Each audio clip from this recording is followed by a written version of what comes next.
It's time for the Freedom in 5 Minutes podcast. Powerful and liberating business strategies you can start in 5 minutes or less. Now, here's your host, Dean Soto. Hey, this is Dean Soto, founder of FreedomIn5Minutes.com, and we're here again with another Freedom in 5 Minutes episode. Today's topic is this. We are starting the blueprint for concept owners. That and more coming up. All right. So we're here again for another Freedom in 5 Minutes episode, and I brought on someone who is a past guest. We were talking after the last episode about the value that a virtual systems architect can bring to concept owners. And what's a concept owner? Concept owner is an owner, say, of a fast casual restaurant. It could be an ice cream brand.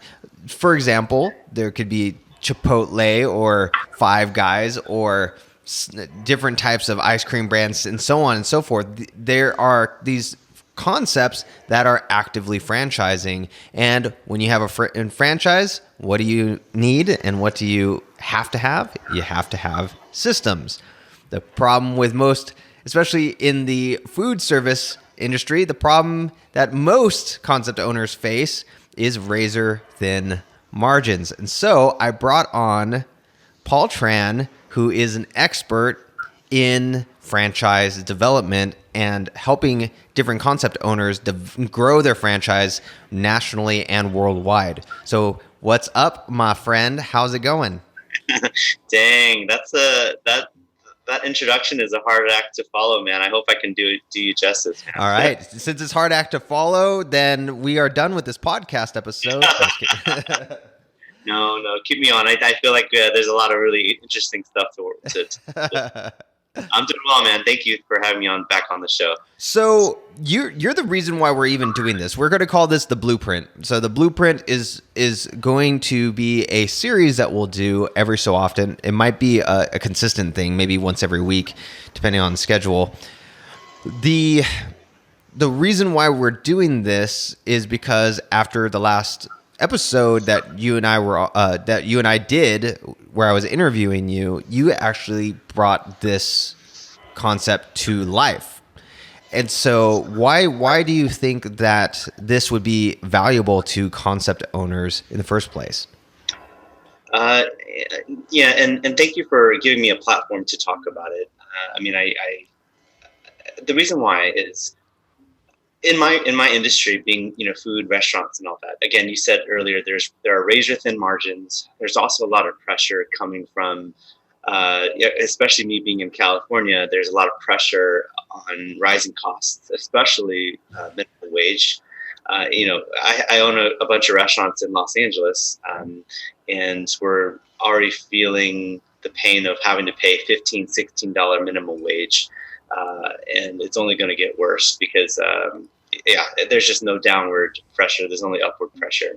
And so, being that we're already in a razor thin margin business, and, there's only so much we can continue raising prices on that customers start, looking elsewhere, or we start changing habits.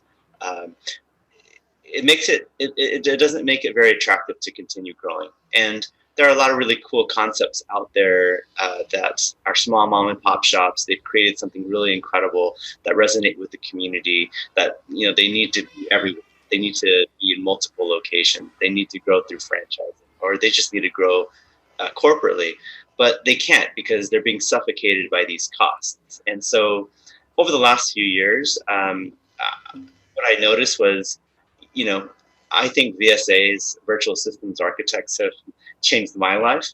And I've done a lot of franchise consulting, and I noticed that in my practice, when I help brands turn from small mom and pop shops to larger brands, I noticed that more and more when I talk about virtual systems architects, they seem more and more interested in it. And it's funny, it was something that I initially just kept to myself. I didn't think anything of it, but when I told them that, hey, these virtual systems architects can help you put your operations manuals on autopilot.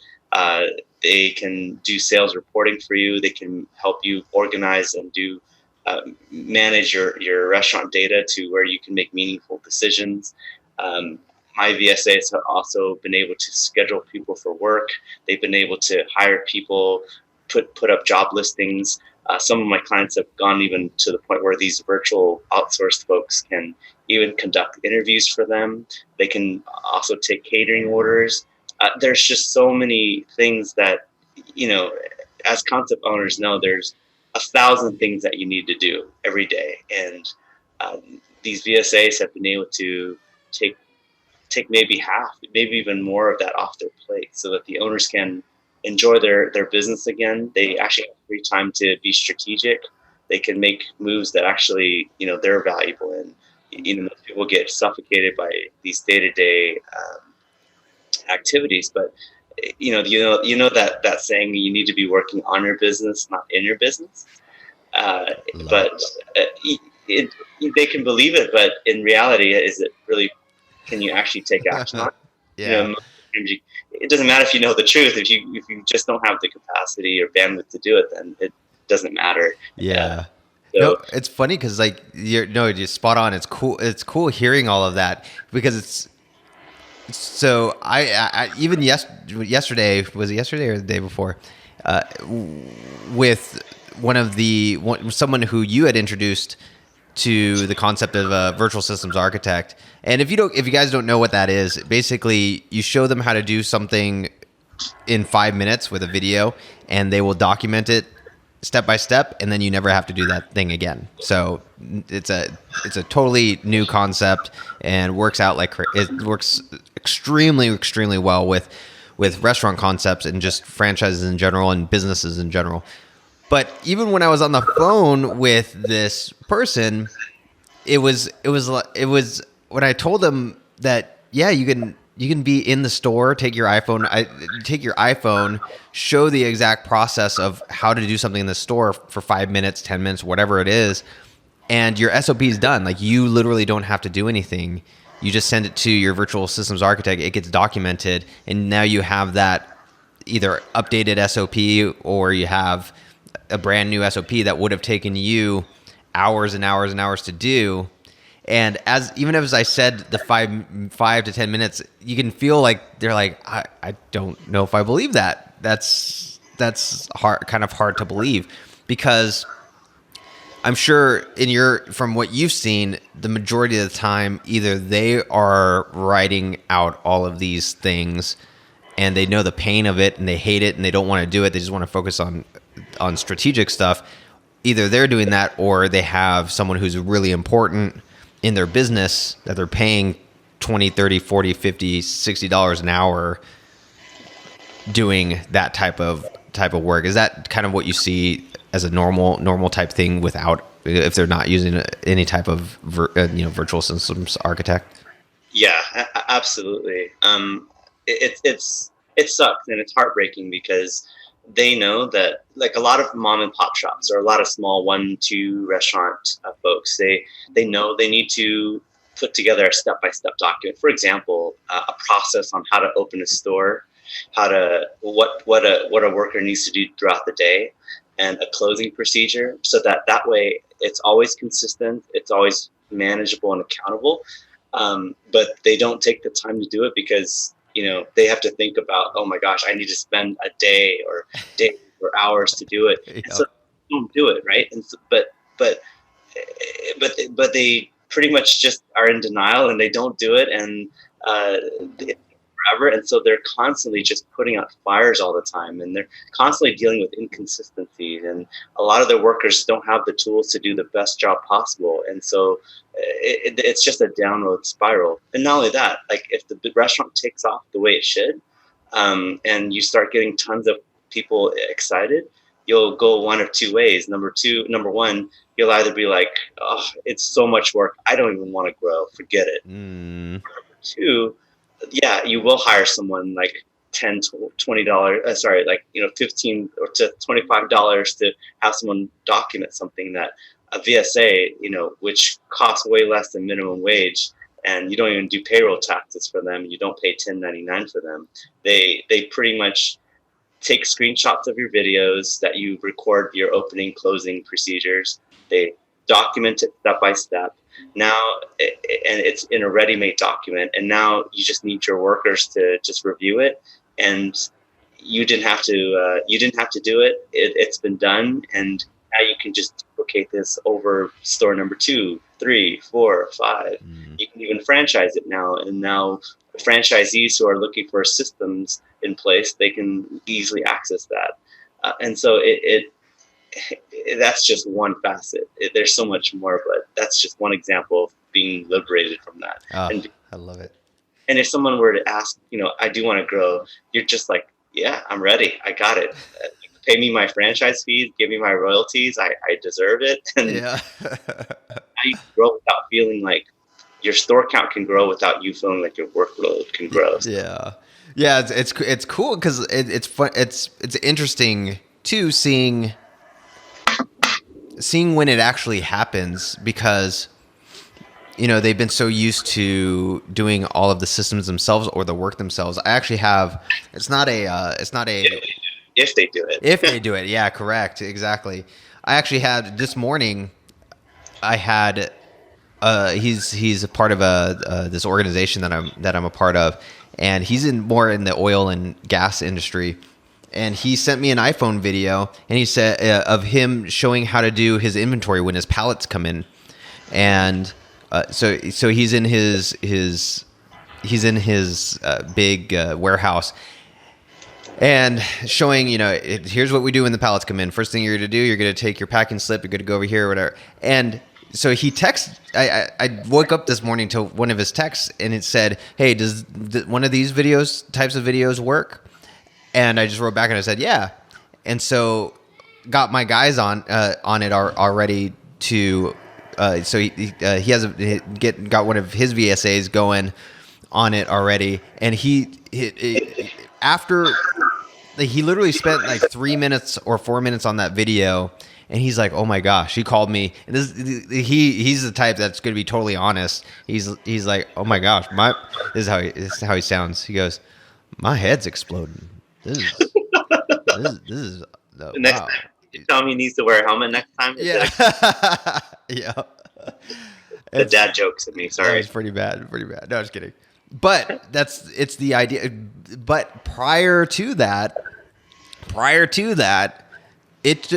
we've been talking about this for about a month, back and forth, and it's only now that he decided, yeah, he was pulling the trigger, and once he started doing it, and I'm sure you had the same thing, is once you started doing it, and you're like, you think, oh, you see, oh my gosh, I literally just whipped out my iPhone, or I just did what I was already doing and hit the record button, and now I have a procedure that I can hand off to an assistant, and I can hand it off to anybody, or if it's something online, I can actually have the VSA do it. And so it was crazy to see. It's always crazy. It's funny because I see it every time, where there's a lot of hesitancy at first, but once that first video's done and the document's done, it's like it turns into, oh my gosh, they just go nuts with creating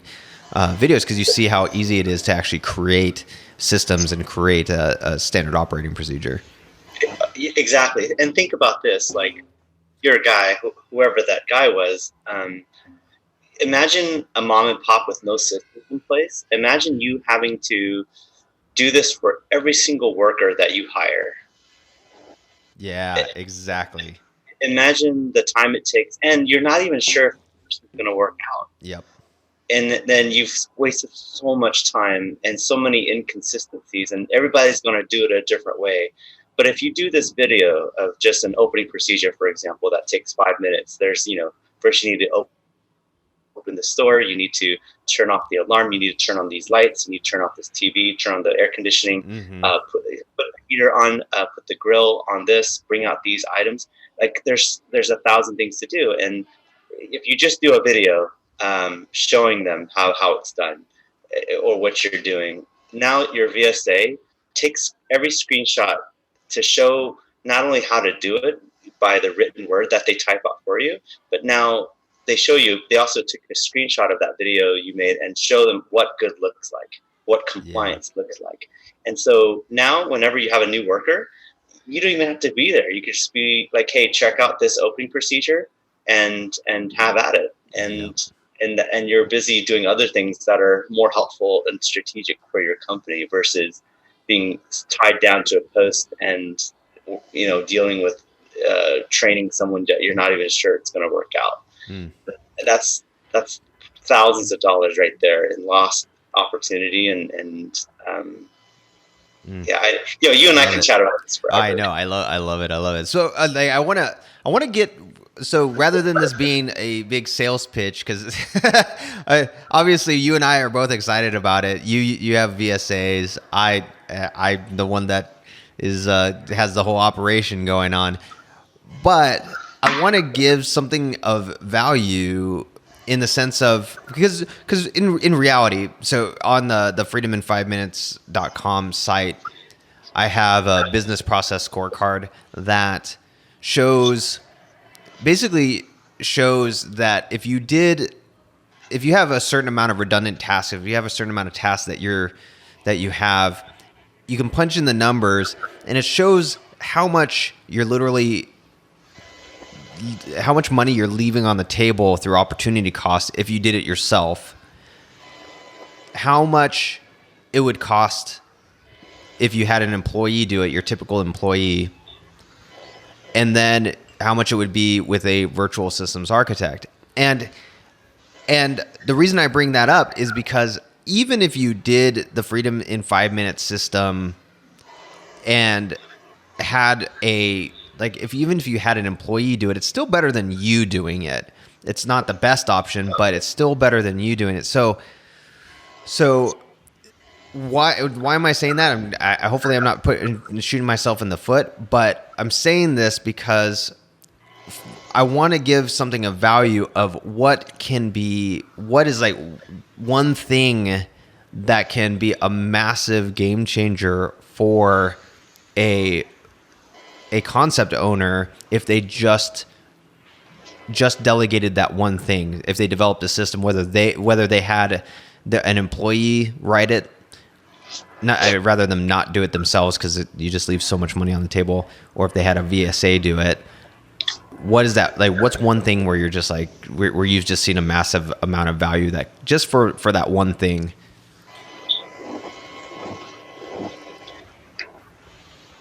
You're asking if this like what's the one thing that they can do right off the bat? Yeah, like right off the bat. So say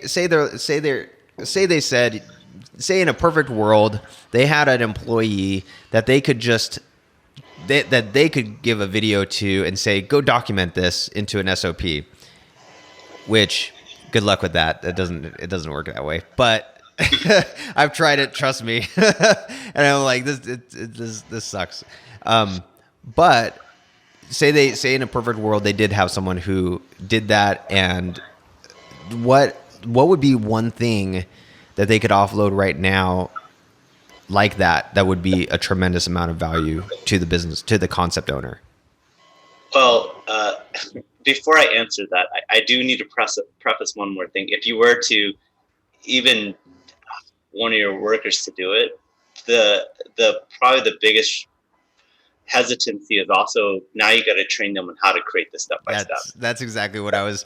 That's the problem that I had, because I actually used to say, hey, can you document this thing? And it wouldn't be step by step. It would just be like a paragraph of stuff. And even if it was step by step, it wasn't like there's no images. It's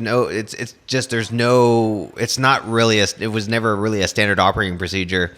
And so, yeah, it's however Jim sees it should be done. Yeah, exactly. Yeah. So these concept owners. So this is the reason why, how you and I know each other and how you and I work together. I hire your VSAs because they already come with a universal, consistent step-by-step process. They take screenshots exactly the way that it needs to be done. They bold they bold all the actions taken. They italicize things that are to note, and so yeah, you can probably get your own virtual assistants as well, but none of them will. You'll feel like you'll have to have another employee to train, whereas yours come already set to go and they already come consistently. Yeah. So I'll need to preface that before I answer it. But number two, if there was one thing that they could take off their backs, I'd say that I'd say that I think the financial management of the business can be automated and outsourced. And for example, you and I've referred a bunch of clients to you, and I've been on a couple calls as well. And you and I have both heard consistently that bookkeeping is a pain in the butt. Yeah, for sure. And so this doesn't necessarily, help with franchising, but it helps with systematizing something and immediate momentum and getting you out of the matrix, so to speak. Mm-hmm. But for example, I have clients who now use VSAs to where they are able to go into the POS system. They're able to extract the data in there. They're able to actually organize the data into meaningful data points to where the owners can make real decisions. They also now my restaurant clients have workers that they know that every time they receive a receipt or invoice, they scan it and send it to the VSA. The VSA pretty much renames the file, puts it in Google Drive or Dropbox under the right folder for accounting. They also put it on a spreadsheet so that restaurant owners now know where their costs are, whether it's labor, cost of goods sold. And at the end of the month, they also have, you're also even able to engineer it to where the VSA can generate a report to show you, like, here's how much you've spent on this. Here's an opportunity to save money there. This is how much you spent on labor, whether it increased or decreased. Wow. All that has been taken care of without hiring an expensive CPA or needing the CPA less. And your bookkeeping is in order, so that way your CPA loves you even more. And that can all be taken care of with a couple of 5-minute videos. I also do it for myself too, and I'm happy to talk to anybody about how I do it as well. But yeah, I think the financial management of it, when you thought it was impossible, I thought it was impossible, is probably the biggest momentum driver.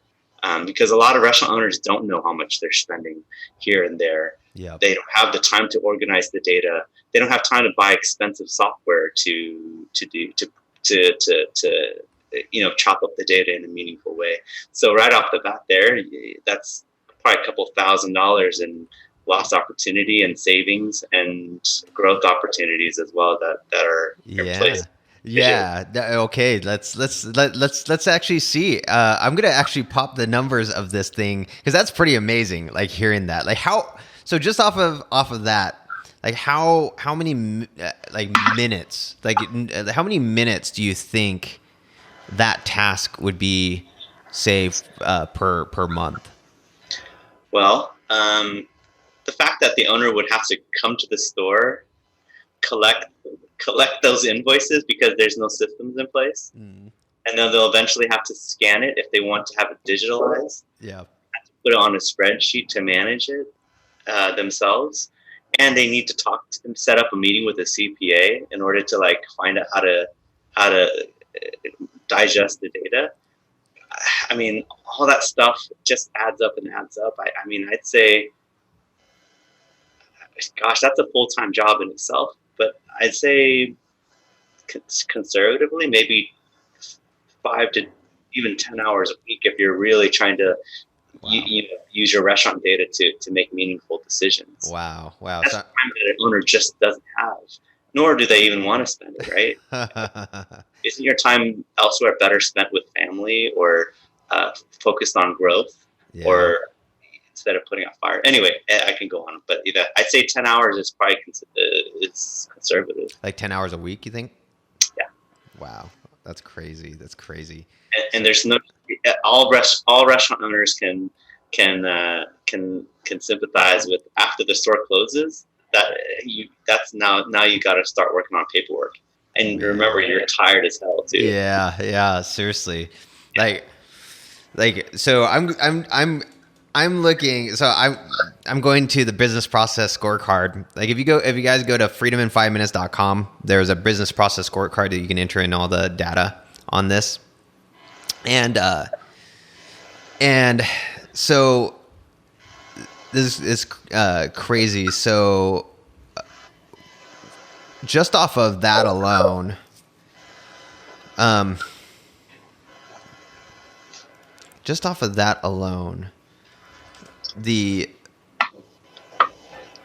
you're like, gosh, this is like looking at around your total opportunity cost. If someone were to do this on their own, like how much do you think a business owner would make, like per hour? Like one of the concept owners, how much do you think their time's worth? How much they make per hour? No, how much their time is actually worth?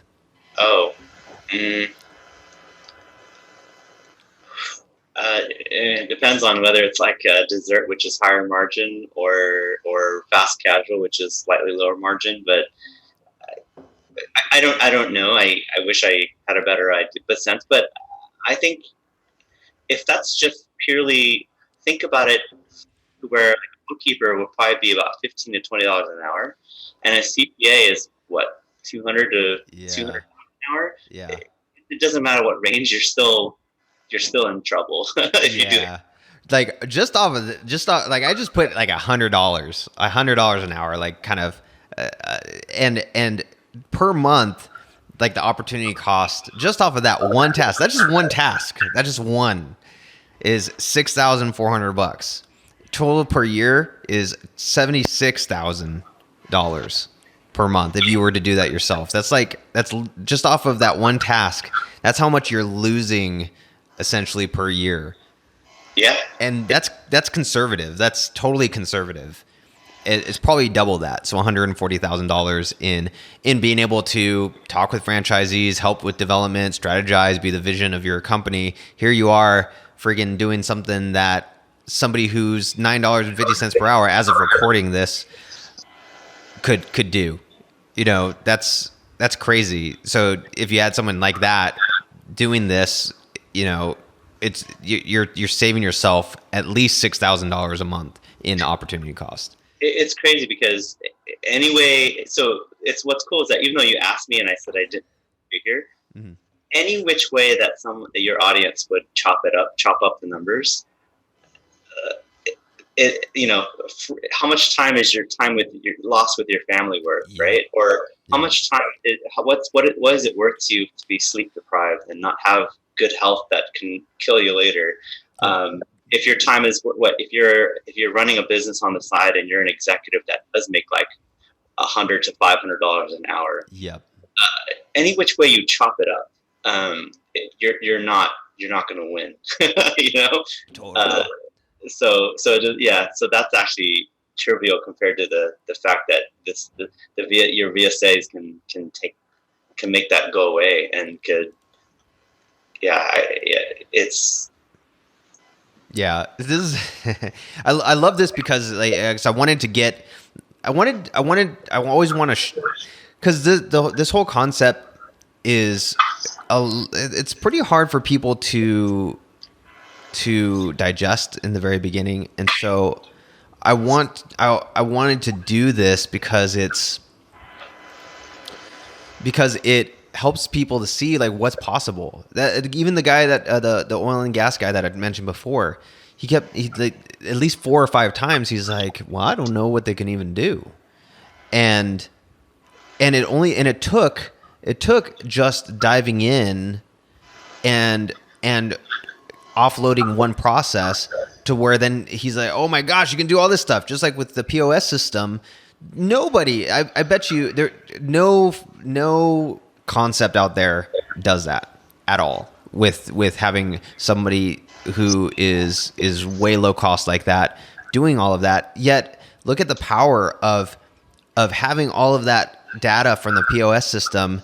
laid in front of you with you didn't have to do anything. Now you can actually be strategic with that data. It's extremely powerful. Oh yeah. It's crazy because as you talk about this stuff, I've also thought about, I'm also thinking about like 5 things that my VSA does with my POS system already that aren't even related to what you and I are chatting about. For example, now my VSA also helps me pay my sales taxes with the government as well. Anyway, let's stay focused. Oh man, yeah, I love this, man. I love this type of talk, and I want. So as we do these blueprints, this is kind of like an overview of the entire concept of this. As we do more and more of these blueprints, I want to go into very specific types of things that can be done, that can be offloaded, that can literally blow the minds of people who run a concept, any type of concept, so that we literally can, 1, add a ton of value, and 2, really revolutionize, especially the food service industry, where a lot of it's really backward, and rightfully so, because any move you make, any new innovative move you make, could mean it could make or break the entire brand because of how thin the margins are. Whereas other industries, it's not necessarily that way, where you don't have the high overhead costs, you don't have the high costs of employees and so on, and so I kind of wanted to go that route in the future of just giving some really specific stuff in the next few episodes of this blueprint as we do more and more of this. So I just really appreciate you even thinking of this, because I think it's going to be helpful to a lot of concept owners. Hey, Dean. Of course, of course we want to help folks, but of course we also want to build our businesses as well. And our businesses are built on helping people get their money back, save money, or make money. So it's self-serving too, right? But of course. would you? I know we didn't game plan this, but I mean, would you be open with concept owners reaching out, and if they're open to being on the podcast, we'd be happy to help them troubleshoot and diagnose, or see how VSA could help them. And I think that'd be a really cool episode to share with other owners that could probably benefit from it as well. I mean, what do you think? No, I'm too scared to talk to him. So no, of course, man, that would actually be great. So every time I get to talk to, especially when it's both of us talking to a concept owner, their eyes are open. It literally is bringing someone from one century to the 21st century. They might be in the 18th, 19th, 20th century. It's so cool getting to see their eyes open up. In fact, there was just one person that you had referred to me that I talked to the 2 days ago, that when they first came on, they basically said, I don't know why Paul even recommended I talk to you. I'm not sure what you guys do. And went from there. I always try and keep like the discovery calls to non-salesy, just trying to help and trying to give ideas and things like that. And from there, we talked. I want to say we spoke for about 45 minutes. At the very end, he was like, "Oh my gosh, they can do this, they can do that, they can do this, they can do that. This is amazing." And you get to see just how much can be offloaded, how much more free time these types of, especially concept owners who are constantly having to be in stores, constantly having to do stuff, the time for them is so valuable. So yeah, I would love to have concept owners on and chat with them, me and them. It would be great. And you know what's really cool? I'd also challenge your audience, and I'd also challenge concept owners in general to reach out to us. And what's crazy is, what's more life-changing and what's more debilitating is you don't know what you don't know, or you think you're all limited by your own beliefs, right? Yeah. And so I challenge concept owners to reach out. We're happy to do this. I mean, I'm a consultant. I get paid quite a bit to help consult and release bottlenecks and help grow. But I challenge any concept owner to come with us with a problem that they don't think can be automated or outsourced. And you'd be pretty shocked how it can be. For example, one of the clients that I referred to, Dean, you know who I'm talking about.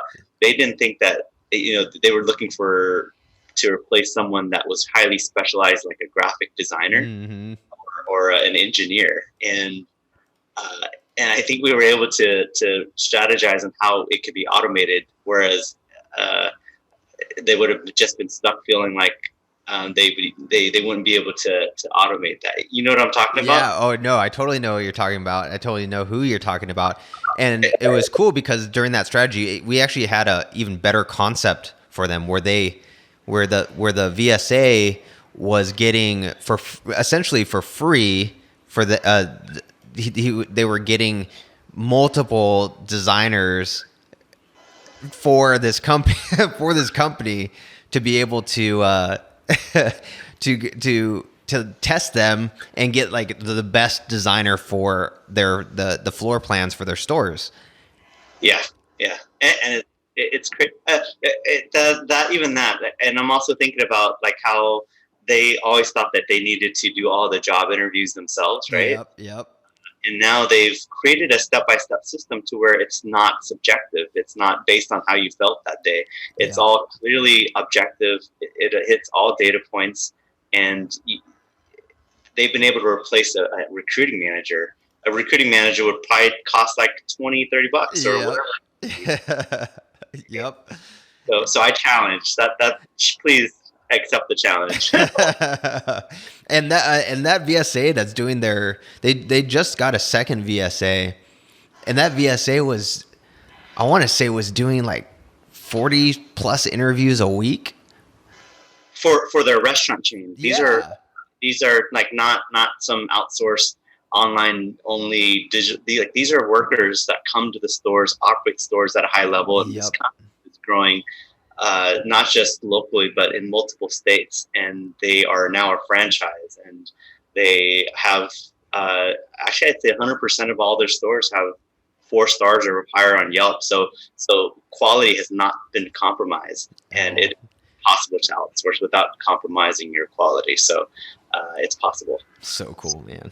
It is.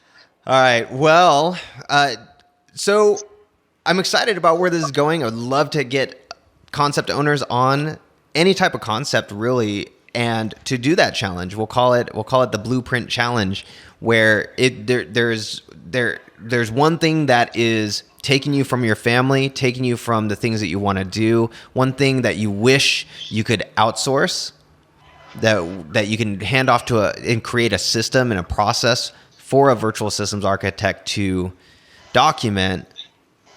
I love, but it's that one thing where you think there's no way, absolutely no way where that could be offloaded into a process. I would love to have somebody on that thinks that, because 9 times out of 10, I would say even more than that, 9.5 times out of 10, there is a way to make that happen. It might not be totally 100%, but it'll be 90%, and now you've just saved yourself 20 hours a week. But I've seen it over and over and over again. No, this can't be done. This can't be put into a process. This can't be done by a virtual systems architect. And then it gets done, and they're like, "Holy crap! Give me some more." So I would love to do something like that. So all that being said, we're going to end this episode. But Paul, do you have any last words before we end this episode? No, I think that I think that we've shared a lot of really cool things, and hopefully it's added a lot of value to your audience. But I'd love to meet your audience. I'd love this to be more interactive, and I think we're better together. So let's troubleshoot, diagnose, and just grow and change some perspectives and grow some businesses. That'd be awesome. Yeah. So if you guys want to, so you can go to freedomin5minutes.com.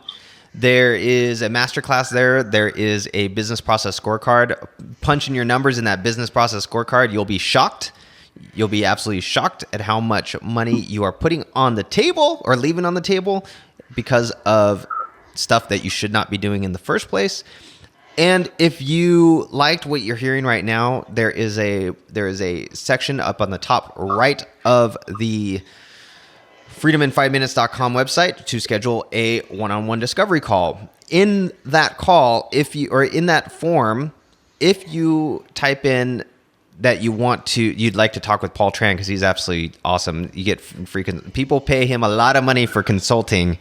And if you want to talk with him, I will actually see if he'd be available to chat with you about your concept, your business, and so on. He is absolutely amazing. And so you can pop that into the portion of anywhere in the questionnaire, and I'll see if I can get him on to specifically talk with you. But head on over to freedomin5minutes.com before you continue just to bleed opportunity cost, and check out those things. You're going to be absolutely shocked by how much you're leaving on the table and what can be changed, and how you can turn your business into a systemized, automated, awesome machine. So all that being said, thanks for joining us on the Freedom in 5 Minutes podcast, Paul. I appreciate it, man. Oh, thanks for having me, man. And we will see you in the next Freedom in 5 Minutes episode. Thanks for listening to the Freedom in 5 Minutes podcast. Now, head over to www.freedomin5minutes.com and register for our free masterclass and discover how to start systemizing and automating your entire business 5 minutes at a time. We'll see you next time on the Freedom in 5 Minutes podcast.